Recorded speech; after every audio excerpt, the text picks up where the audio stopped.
I remember the wind most of all. It came softly off the water near the Sea of Galilee, lifting the dust and brushing against our faces as we climbed the slope. We were tired people.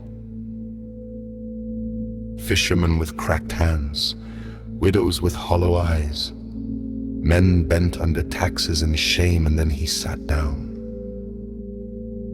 I had heard the scribes speak, I had heard the Pharisees recite the law of Moses. They always said, Rabbi so-and-so teaches, or it is written. But he did not speak like that.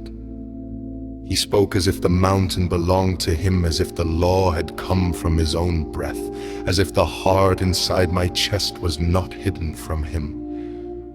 Blessed. That is how he began.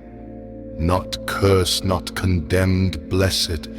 Blessed are the poor in spirit, for theirs is the kingdom of heaven. I remember feeling exposed, poor in spirit. That was me, not just poor, but poor in soul. Empty.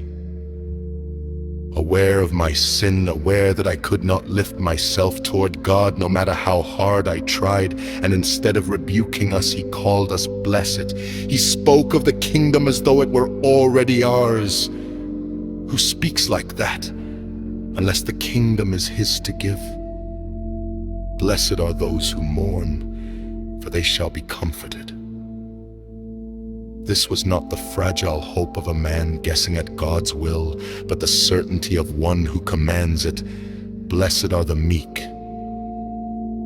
In our world, the violent inherit, but he said the meek would inherit the earth that is no small claim, that is creation itself. It was as though the soil beneath our feet already knew his voice. And then, blessed are those who hunger and thirst for righteousness, for they shall be filled.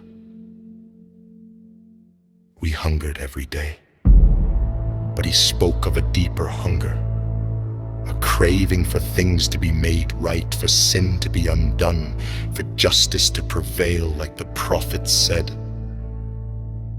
And when he promised we would be filled, I felt something dangerous rise in me. Hope. Not rebellion, not politics, hope. He went on, merciful, pure in heart, peacemakers. He said the peacemakers would be called sons of God. He spoke of that title as if he knew it intimately, as if he alone truly bore it and yet would share it. And then the hardest blessing of all. Blessed are those who are persecuted for righteousness' sake. Blessed when reviled, blessed when slandered, blessed when crushed. No rabbi speaks that way. No mere prophet asks men to rejoice when they suffer for his sake. But he did.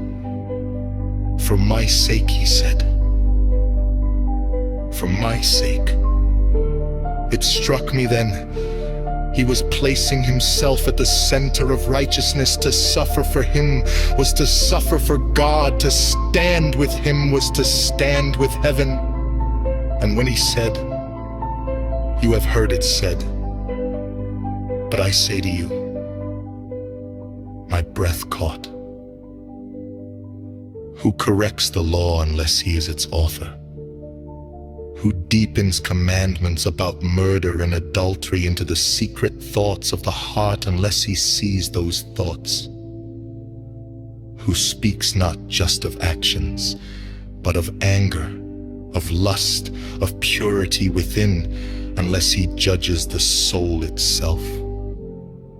It was not commentary. It was authority. Not borrowed, not cited, inherent.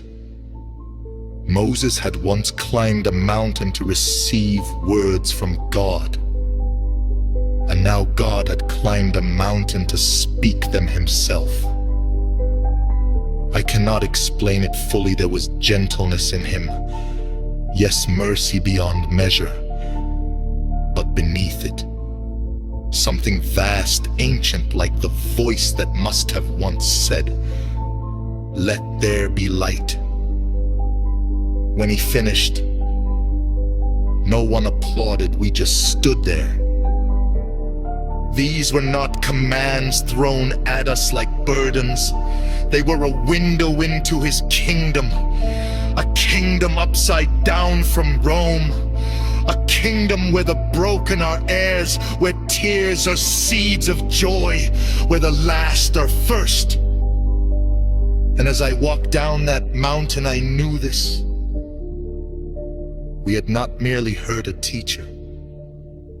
We had heard the voice of God.